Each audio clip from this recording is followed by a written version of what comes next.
Olá pessoal, tudo bem? Aqui é Samuel Possebon, editor da Teletime, e a gente está de volta com mais um Boletim Teletime, o nosso podcast diário com as principais notícias do mercado de telecomunicações. Hoje trazendo o que foi destaque nessa quarta-feira, dia 9 de agosto de 2023. Lembrando sempre que esse nosso podcast é patrocinado pela ConnectWay, empresa que há 20 anos é líder na distribuição de equipamentos e soluções Huawei no Brasil. Mais uma vez, a gente agradece esse patrocínio que viabiliza esse nosso boletim diário para todos vocês. E lembrando também que, caso vocês não acompanhem a Teletime, basta entrar no site www.teletime.com.br e lá vocês vão ter todas as informações que a gente vai analisando aqui em tempo real e podem se inscrever também para receber a nossa newsletter. Podem acompanhar a gente também pelas redes sociais, caso vocês prefiram. Estamos em todas elas, Twitter, LinkedIn, Facebook, Instagram e por aí vai. Bom, vamos começar trazendo algumas notícias interessantes e importantes aqui do dia. Uma notícia que certamente é de grande interesse dos ouvintes e videoespectadores aqui desse nosso podcast, porque a gente percebe isso pelos comentários e pelo volume de acessos cada vez que a gente traz esse tipo de informação. E eu não estou falando da Oi, não por enquanto, talvez a gente fale mas essa semana, mas não hoje, é justamente a estratégia da Starlink no Brasil. Né? A Starlink, como a gente sabe, é uma empresa do mercado de satélites que tem revolucionado o acesso de banda larga por meio da infraestrutura satelital. Ela é do Elon Musk, um dos principais inovadores aí no cenário atual da tecnologia, um cara que revolucionou a indústria de carros elétricos, revolucionou a indústria de lançamento de satélites e com a Starlink ele tem revolucionado também o acesso à banda larga por meio de constelações de órbita baixa. E aí hoje eles anunciaram uma parceria com a Telefônica, que no Brasil é a controladora da Vivo. Né? O que significa essa parceria? Na verdade, ela não é uma parceria exatamente para o mercado residencial, é uma parceria que se dá no âmbito da atuação da Telefônica no mercado corporativo e, portanto, ela acontece com a Telefônica Global Solutions, que é o braço da Telefônica de fornecimento de soluções corporativas, mas em âmbito global. Né? As empresas da Telefônica Global Solution tem atuações regionais, mas o foco aqui é em empresas que têm uma atuação mais global. E essa parceria, obviamente, é para o mercado corporativo, mas ela significa muito, porque é uma das primeiras parcerias entre a Starlink e uma grande operadora de telecomunicações. A Telefônica, a gente sabe que tem aí uma atuação que pega uma região bastante problemática em termos de conectividade, que é a América Latina, né? Então a Telefônica tem uma presença muito grande, e essa parceria promete começar justamente pelo mercado latino-americano, o que inclui o Brasil, outros países também da região que têm os mesmos desafios, como Peru, Colômbia, Chile, vão também atuar no mercado espanhol, e a perspectiva aqui da Telefônica é justamente ter uma atuação de venda de soluções que incluam Starlink. A gente já tem falado muito sobre o impacto que a Starlink tem no mercado de satélites, porque ela traz uma solução que é muito mais fácil de ser instalada, com uma velocidade bastante significativa em comparação com soluções tradicionais de satélite, que usam constelações de outras órbitas. E o modelo dela é conseguir fazer um modelo que praticamente não tenha nenhum tipo de dor de cabeça do ponto de vista de instalação, de implementação do sistema. É uma caixa que chega e o próprio usuário consegue montar. O problema que a Starlink tem é justamente o fato de não ter presença local, não ter representação local. E aí, justamente a parceria com a Telefônica traz isso, traz aí a perspectiva dela ter essa parceria. A Starlink, desde o começo, tem dito que vai trabalhar em parceria com operadoras, então provavelmente a Telefônica não vai ser a única, nem vai ser exclusiva nesse tipo de acordo, mas foi o primeiro caso significativo. Os competidores da Starlink costumam alegar que ela não tem presença local, ela não tem capacidade de dar suporte para os seus serviços, ela atua de uma maneira global, mas com presenças locais muito restritas, e aí essa parceria aqui pode significar uma mudança justamente nessa postura. Então, a Telefônica, que tem uma presença em todos esses países aqui que ela atua, né, o Brasil inclusive, pode ter aí um papel relevante no sentido de assegurar aí a Starlink essa estrutura que hoje ela não tem e que ela precisa ter. Então, importante essa notícia. Também ligada aí ao mercado de satélites, a gente fala sobre a Viasat, né, especificamente sobre o satélite Viasat 3F1, que foi aquele satélite lançado no mês passado e que está com problemas, né? A gente já trouxe essa notícia que o Viasat 3, que tem um significado muito grande para o Brasil, porque ele atenderia o mercado brasileiro, ele permitiria a Viasat, que atua hoje aqui no Brasil por meio do satélite da Embratel, que é o Satélite Geoestacionário de Defesa e Comunicação, SGDC, permitiria que a Viasat pudesse ter uma atuação ainda mais agressiva, utilizando a capacidade desse novo satélite do Viasat 3F1.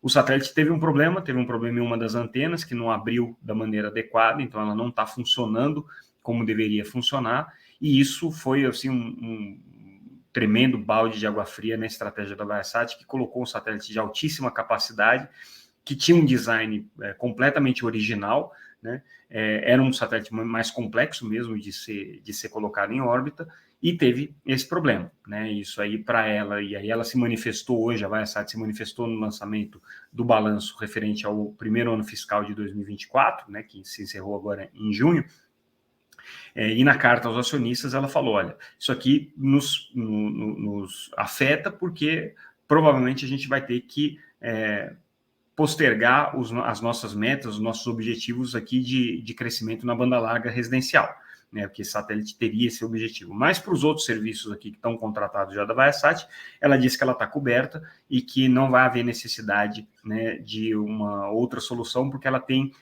a quem recorrer para conseguir a capacidade que ela precisa.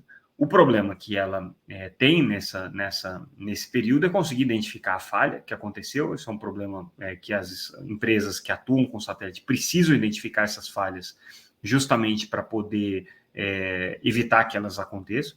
E como que ela vai dar solução para esse satélite que está pendente, né? Agora, se o Viasat 3 efetivamente não conseguir entrar em operação, e tudo indica que ele não vai conseguir entrar em operação, ela vai ter que resolver o problema. E aí ela já deu uma dica, que na carta aos acionistas, na divulgação do balanço, ela disse que os outros dois satélites que seriam lançados da mesma categoria do Viasat 3, podem ser acomodados em qualquer posição orbital, ou seja, não haveria problema de remanejar para atender a região das Américas, que é a prioridade da Viasat, e que esses satélites têm os sistemas novos, aqueles mais inovadores, bastante confiáveis, que inclusive estão funcionando nesse satélite que deu problema. O problema, segundo ela, foi numa antena, que é uma antena contratada de um fornecedor comercial, corriqueiro, que fornece para outras empresas esse mesmo equipamento, e não é um equipamento em que eles teriam por que se preocupar, porque ele já foi testado na prática em várias ocasiões, mas acabou tendo um problema aqui. Então, a expectativa dela é que, eventualmente, se ela precisar, ela consiga remanejar esses satélites que estão em outras posições orbitais para cobrir as necessidades aqui. Lembrando que a Viasat atende o mercado residencial brasileiro de banda larga, é uma competidora de empresas como a Hughes, por exemplo. Ela presta serviço para a Telebrás, né, na parte terrestre, para aqueles contratos de governo que a Telebrás fecha, e utiliza o SGDC para os outros serviços que a Viasat tem aqui no Brasil, né, mais voltados aqui para o mercado corporativo. Para ela foi realmente um grande baque. Ela diz que o Brasil pode ser afetado por isso, mas está trabalhando para mitigar os problemas. E hoje a Teletime comemorou 25 anos. Foi um evento festivo que a gente organizou para marcar esse jubileu de prata, vamos dizer assim. O evento aconteceu em parceria com a Huawei, que também faz 25 anos no Brasil. A gente agradece essa parceria.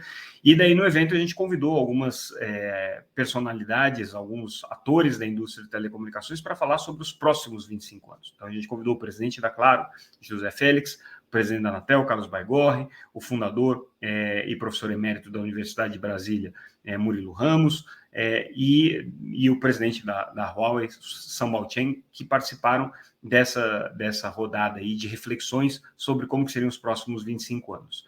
E aí alguns recados bem interessantes foram dados pelo Félix, principalmente, presidente da Claro, dizendo, olha, o mercado de telecomunicações está flat, não cresce em receitas há muitos anos, ele tem perdido, inclusive, receita, se for considerada a inflação aqui no período, e alguma coisa precisa ser feita, do contrário, é um mercado que vai se tornar cada vez mais desafiador e com mais dificuldade de encontrar o equilíbrio.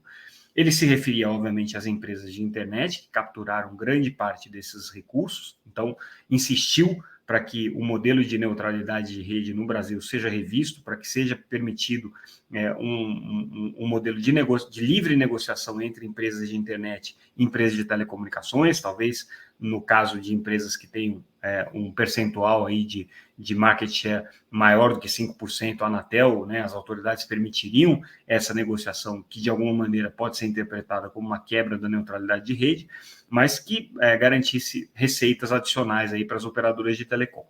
Também se mostrou muito preocupado com a reforma tributária, foi pela primeira vez um dirigente de operadora de telecomunicações, e ele também é presidente da Conexis e da Telebrasil, por pouco tempo ainda, mas ainda criticou aí a reforma tributária. Então, disse que isso tem um risco, sim, de trazer um aumento aí de tributos para o setor de telecomunicações, reflexão que a gente já tinha trazido ontem no nosso podcast, com a entrevista com a Vivian Suruagi, presidente da FENINFRA.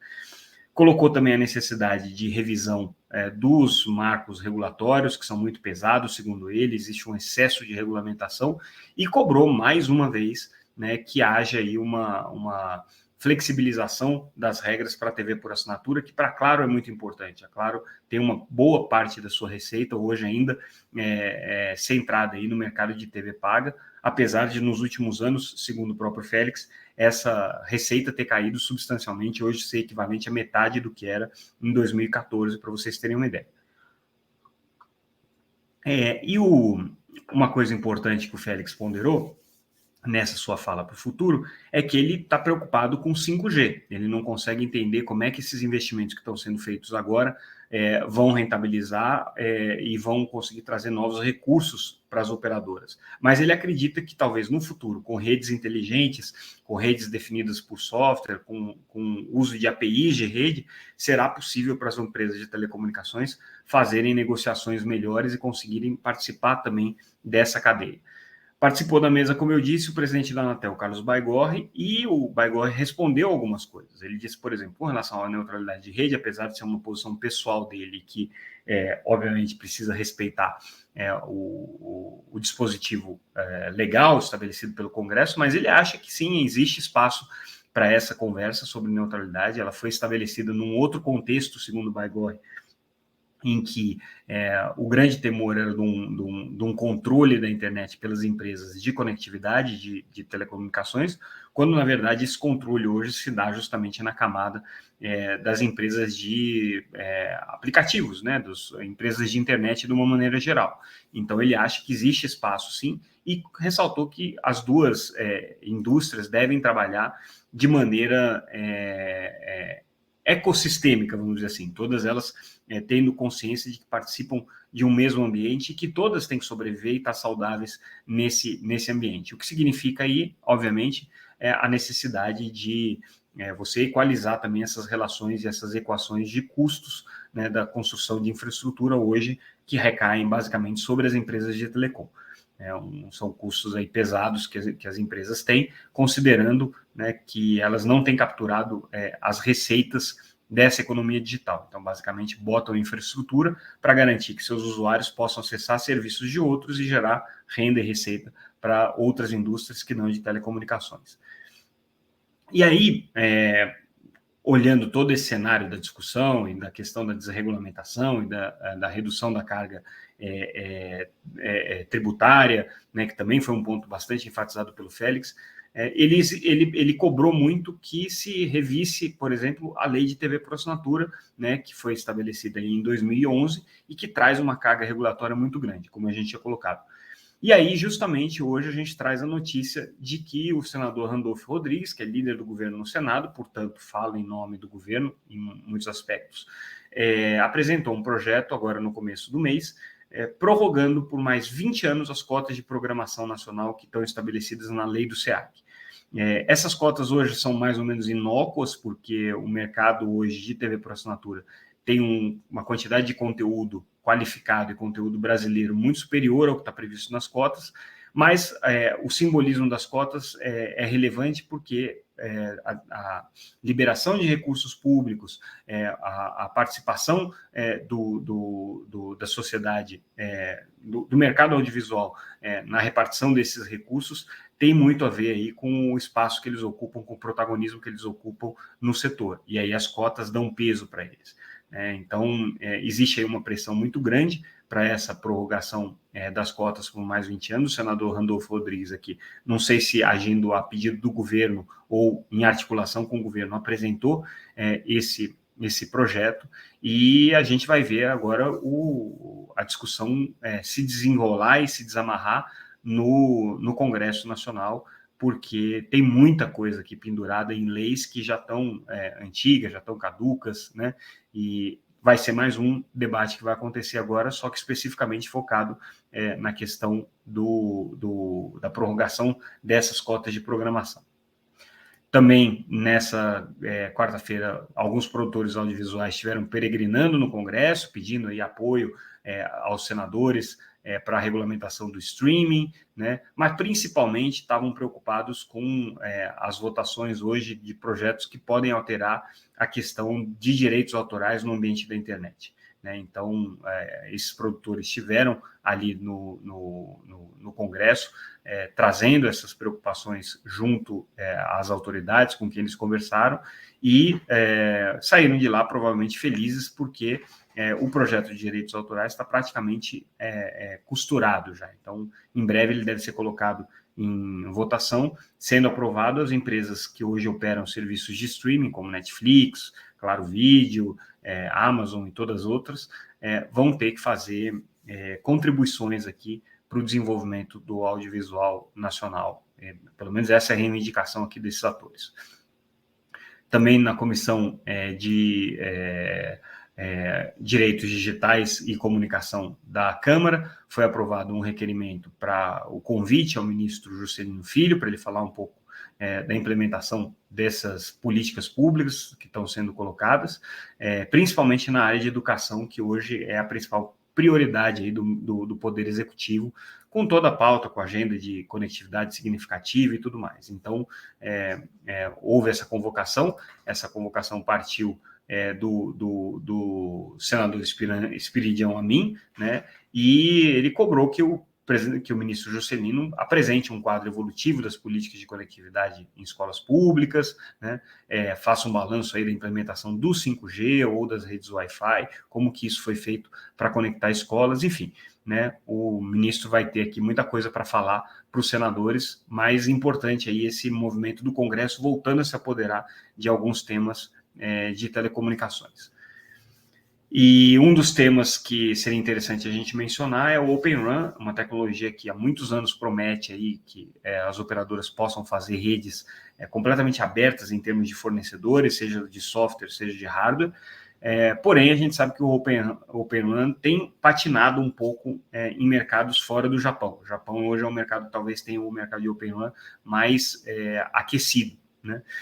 Razões para isso são várias, né? Necessidade que o Brasil teve de liberar espectro para o 5G, e aí nesse processo de liberação do espectro de 5G, as operadoras correram para não ter que fazer a implementação seguindo o padrão aberto, porque ele ainda não está maduro o suficiente. A gente sabe que hoje não existe no cenário de telecomunicações ainda projetos de Open RAN fora do Japão que tenham sido viabilizados. Então, assim, é uma questão ainda controvertida a adoção do Open RAN pela indústria de telecomunicações de uma maneira geral. Mas, de qualquer maneira, né, esse acordo de cooperação aqui permite que a Anatel estude, conheça um pouco mais esse mercado e possa, aí, de alguma maneira, dar uma abertura para o desenvolvimento dessas plataformas abertas de telecomunicações, né? E a gente fecha o nosso boletim de hoje trazendo alguns detalhes sobre o balanço da Algar, agora do segundo trimestre. Prejuízo, né? Então, a receita líquida, apesar de ter sido uma receita um pouco maior, aí 8,9% de crescimento, com 684 milhões de receita líquida, a empresa fechou o segundo trimestre de 2023 com um prejuízo líquido de quase 33 milhões de reais, né? Houve aí um crescimento significativo, porque no trimestre anterior o prejuízo tinha sido só de 3 milhões, né? Então houve aí um salto nesse resultado negativo da Algar.